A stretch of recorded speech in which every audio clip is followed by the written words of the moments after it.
Hello, everybody. Daniel Feuerstein here for Beyond the 90 as we're going to review the second round and preview the third round of the 2026 Lamar Hunt U.S. Open Cup. Before we begin talking about these matches, first things first. Obviously, you read my article here on Beyond the 90 talking about the mistake that U.S. soccer made by scheduling match day one on Tuesday, March 31st, during the final day of the international break in the month of March. You know, this is where you want to give US soccer the benefit of the doubt. And believe me, look, I understand they're condensing the Open Cup due to the World Cup this coming summer, this June and July. I understand it. I'm not arguing against it. It had to be done. Deletion of the fifth round. Okay, look, I can understand. And, for some, um, it was the wrong move to make. Now, my only hope is that they do bring back the fifth round and everything will be copacetic for 2027, or depending on what happens once Major League Soccer does make that move into the international window permanently. So until then, we'll find out what the situation will be, but until then, we don't know. And once again, when MLS, USL, and all the other leagues do move all the way into the international calendar setup for having a regular season, then I think everything will fall into place. And that will also help with the Open Cup for all the clubs that will be fighting for it. And of course, those qualifying matches once we're towards the back end of the Open Cup. So we'll see what happens. I can't make any promises because I don't work for U.S. Soccer, obviously. But I'm also hoping that they pay attention to this situation because once again, when every professional league and all the leagues do go into the international calendar mode for their regular season, then the Open Cup scheduling will be a lot better. And when we get there, hopefully, we'll talk more about that somewhere down the road here at Beyond the 90. But until then, um, you know, when you have scheduled on Tuesday, March 31st, USA versus Portugal in Atlanta, and you're having 6 Open Cup matches, there's a problem. It's a major problem. It's a stupid problem. We can't have that type of problem. And that doesn't benefit anybody in American soccer because the majority of the eyeballs is going to be on the U.S. men's national team. Now you're forcing at least 10 clubs, 2 clubs per match, 12 clubs, you know, 2 clubs per match, six matches. You're forcing those fans to ignore or forced to ignore watching the national team. Or you may have those fans from those cities that are saying, I'm not going to watch this Open Cup game. I'm going to watch the U.S. men's national team. It makes no sense. And I understand they're streaming. I understand that. Oh, excuse me. Sorry about that. I understand that, you could always watch a replay either on HBO Max with the U.S. men's national team through TNT, Paramount Plus because it streams all the games, along with having a live game on CBS Sports Network, CBS Sports Galazo Network. I understand all that with the streaming; it does help you out. But wouldn't it be better not to have these games interfere with one another? Wouldn't it make more sense to just have match day one of the second round on Wednesday, April 1st, match day two of the second round on Thursday, April the 2nd, and then have the third round draw on Friday, April the 3rd, which is what this video is being broadcasted on right now, Thursday, Friday, April the 3rd? Wouldn't that make much more sense? But then again, I don't work at US Soccer. I don't know why it wouldn't make much sense to do it like that because, you're devaluing your own product. And it doesn't matter because, it's not around where MLS clubs are in. That's not the point.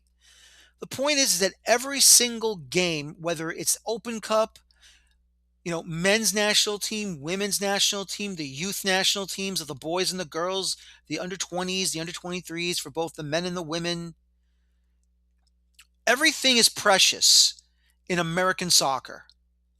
Why do you think everyone else does it like this? And why do you think that having six of the 16 matches was played on match day one on Tuesday, March 31st, when that should have been on Wednesday, April the 1st? I mean, we had the 10 matches on Wednesday, but, does that still make sense to you? Doesn't make sense to me. Why not have, 3 straight days of American soccer? The national team playing Portugal, Open Cup match day one of round two on Wednesday, and match day two of round three of the Open Cup on Thursday.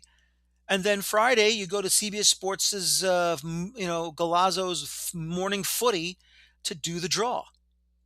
I think that makes much more sense. But then again, I'm not at US Soccer. I don't work for US Soccer.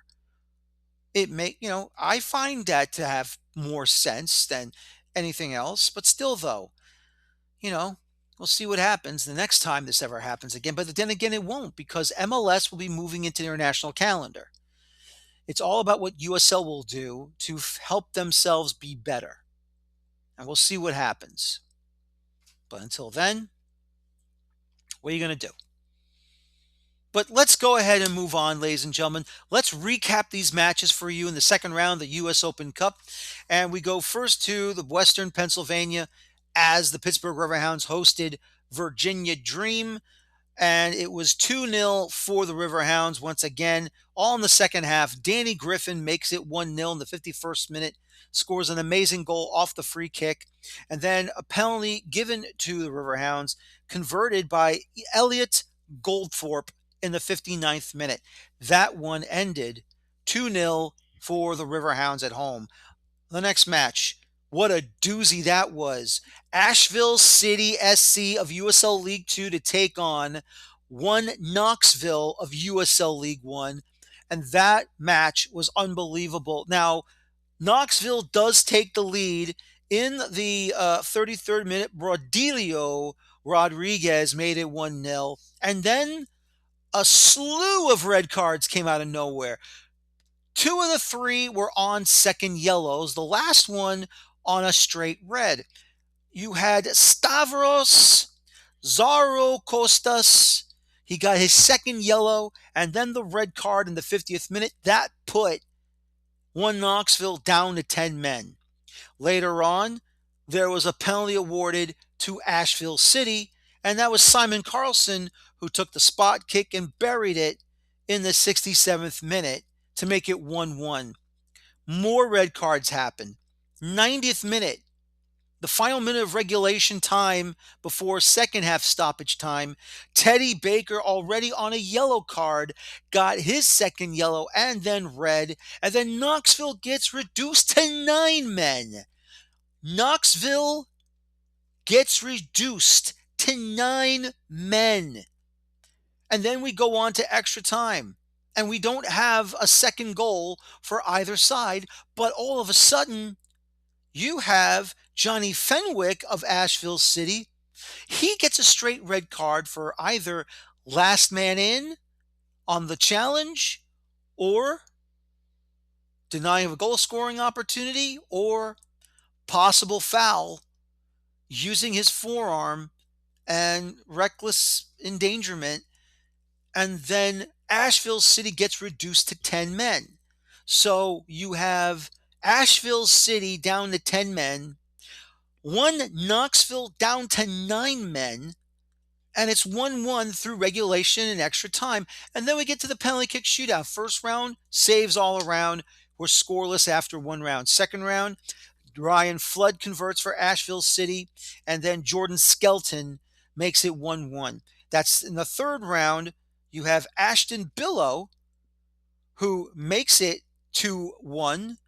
in the third round. Eli Conway scores to make it 2-2 after 3 rounds. But then here comes the big fourth rounder, and that was Ray Pinto. He gets stopped. Steven Cordova of One Knoxville converts to make it 3-2 for the visitors. And then here comes Ryan Holmes. And what happens?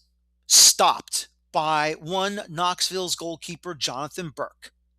And it would be One Knoxville down 9 men, advancing through penalties, 1-1 through regulation and extra time, 3-2 on penalties, One Knoxville SC, and they move on into the third round. Naples, FC Naples, easily defeating FC America CFL Spurs. It was Anders Ferrin who gets the penalty and converts it in the 3rd minute, but unfortunately for FC America, it would be Pedro Espindola as he takes down his man harshly. Red card comes out 44th minute, and it would be FC America down to 10 men the entire second half. Julian Cisneros makes it 2-0, 50th minute, and then in second half stoppage time, Dominic Buckstein makes it 3-0, and it's over and done. FC Naples advances to the third round. Indy 11 gets cup-setted by Union Omaha. 2-1 the final score. Reese Charles Cook makes it 1-0 for Union Omaha in the 59th minute. And then Reese Charles Cook for Indy 11 got a red card and done 59th minute. So Union Omaha up a man in this one. Samuel Owusu, 75th minute, made it 1-0 for Union Omaha. Kempes Tekala, 83rd minute, 2-0 for Union Omaha, even though Jack Black, scores one in second half stoppage time. Union Omaha gets the cup set. And that, my friends, is the first one of the round. The next one we have, of course, Charlotte Independence hosting Charleston Battery, Battle of the Carolinas. It would be 3-2 Charlotte Independence in extra time. It would be Suaban Maru, 37th minute for Charlotte, and then Luis Alvarez in the 58th minute to make it 2-0, and many thought the Independence was going to coast. Not so. Husso Landry, 70th minute, pulled one back for Charleston. Malik Foster equals the match on the equalizer, 77th minute. We go into second half stoppage time, and for Charleston, it was Jeremy Kelly. He gets sent off, and Charleston is down to 10 men. And then in extra time, Vigo Ortiz, the 118th minute, and Charleston goes down. Charlotte Independence advances to the third round and does well. Valley 559 FC at home falls to Sacramento Republic of USL Championship. It was a 4-0 victory for the Republic. Lee Desmond in the 11th minute with the match winner. Dominic Warner in the 36th minute, and then Kyle Edwards with a brace. First goal was in the 38th minute. The second one was in the 64th minute, and Sacramento basically done and dusts Valley 559 FC. 1-0 victory for Chattanooga FC over Tennessee Tempo, and that goal came from Nathan Kohler in the 44th minute. Another one and done, this time in extra time, or shall I say in second half stoppage time. It would be Richmond Kickers 1, Loudoun United 0. Luca Dorado, once again, second half stoppage time for the Richmond Kickers. And Rhode Island FC defeating Hartford Athletic 2-0. The Aldair Sanchez, 12th minute, and then J.J. Williams makes it 2-0 in the 31st minute. Other than that, clean game, no cards, no ejections, just 2 goals. That's it. A scoreless draw between Vermont Green and Westchester SC. For Vermont Green, though, and Westchester SC, it went into the penalty kick shootout after a scoreless draw through regulation and extra time. Andrew Miller for Vermont was saved. Connor McGlynn scores 1-0 Westchester on the road. Then Alexander Hall for Vermont scores. Then Alexei Armas, his penalty was saved. That was still 1-1 after 2 rounds. Then Ibor Akulov scores for Vermont. Daniel Burko for Westchester SC scores to make it 2-2. Riley Maloney makes it 3-2. Cohen Boomquist for Westchester was stopped. But then all of a sudden, Mitch Baker of Vermont was stopped. And then Aaron Makic was stopped for Westchester. After 5 rounds, it was 3-3.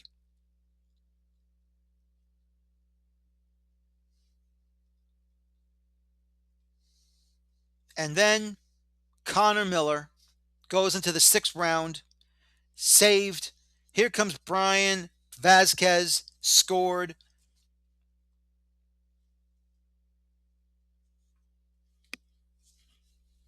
And that would be it. It would be Vermont Green 3, Westchester 4 through 6 rounds. Nothing more you can say or do. It was all over but the shouting. So once again, Vermont scores 3 times. Westchester scores 4 times in the penalty kick shootout to make it 4-3 after a scoreless draw through regulation and extra time. Lexington SC, the Battle of Kentucky. Lexington SC 0, Louisville City 2. Babacar Niang in the 24th minute, and then Tola Showunmi 51st minute. That would be all they needed. Flint City Bucks falling to Detroit City FC by a final of 0-1. Once again, Alexander Deleu in the 40th minute, the only goal of the match. Colorado Springs Switchbacks and Spokane Velocity battled each other hard. 1-1 through regulation extra time, but it would be the Switchbacks winning it 4-2 in the penalty kick shootout. First, Talon Maples in the 45th minute made it 1-0 for the Switchbacks. Andrew Booth in the 87th minute leveled the score with the equalizer in the 87th minute, and then it went to the shootout. Corey Bennett of Colorado Springs scored. Anuar Pelaez was stopped. Adrian Perez scored 2-0 Colorado Springs. Simon Fitch stopped. Talon Maples, who scored in this match, hit the post. Still 2-0 for the Switchbacks until Mark Hernandez scored to make it 2-1.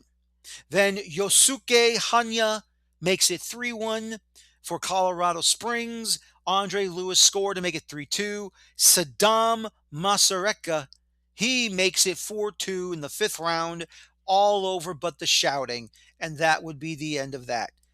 San Antonio FC falls at home to FC Tulsa in extra time. It would be Akeem Ward in first half extra time who got sent off in the 97th minute. And then at the restart of the second half, Remy Cabral for FC Tulsa makes it 1-0 in the 106th minute. That would be it, all over but the shouting, and Tulsa advances to the next round.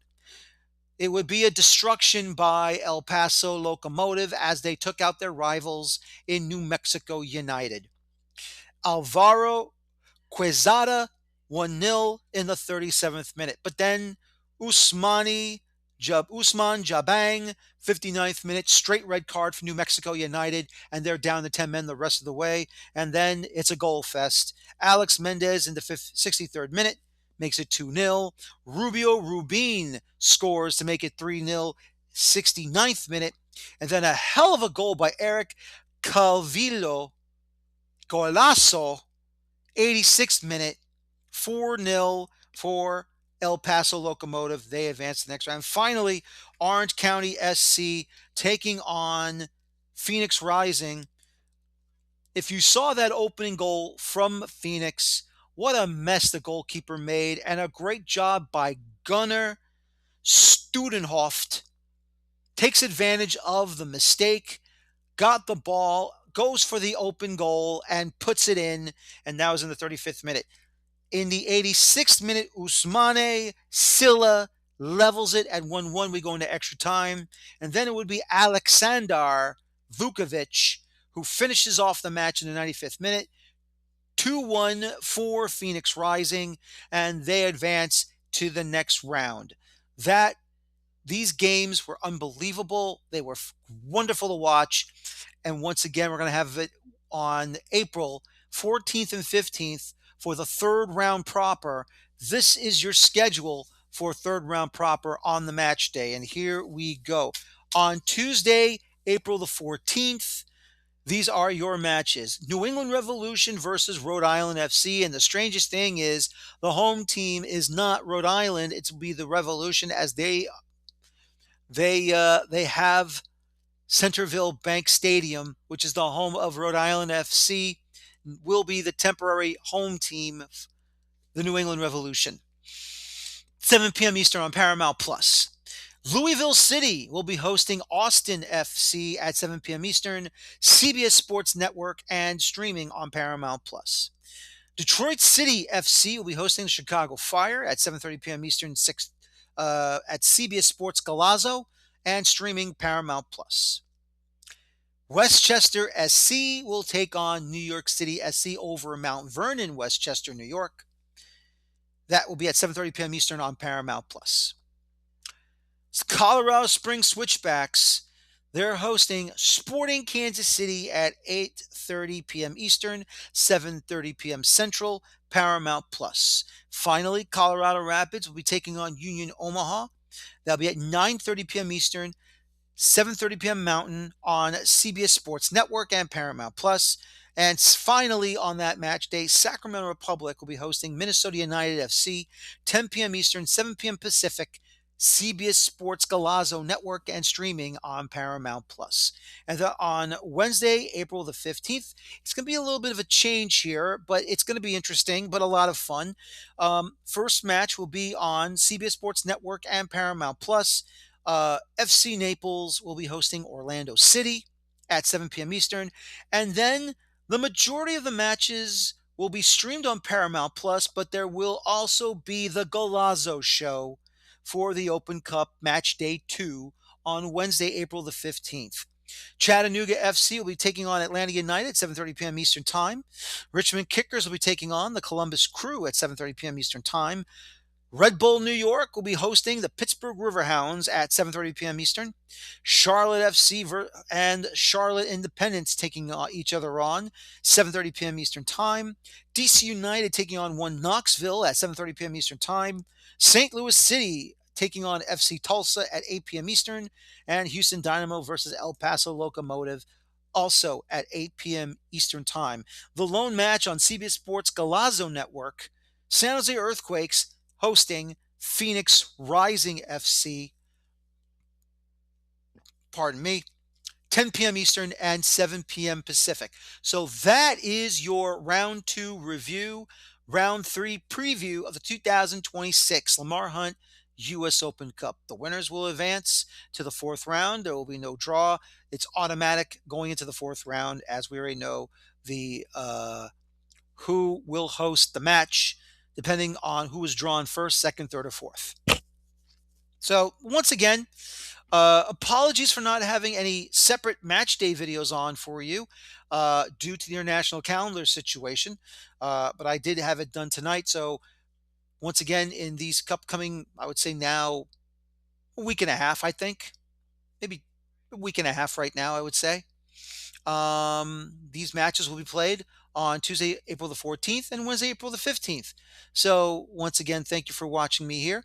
Don't forget to join myself, Carter Christenauer, Rooster and the Villain, Alex Ashton, Jonathan Starling, and the many other talented writers here at Beyond the 90 to give you your daily American soccer content. Open Cup, CONCACAF, USL, under lower leagues, and anyone and everyone else you can see what's going to happen here on Beyond the 90. My name is Daniel Feuerstein. Thank you very much for watching me tonight. I hope you enjoyed the video. As always, please enjoy your football. And thank you for watching. Take care, so long, and bye bye for now.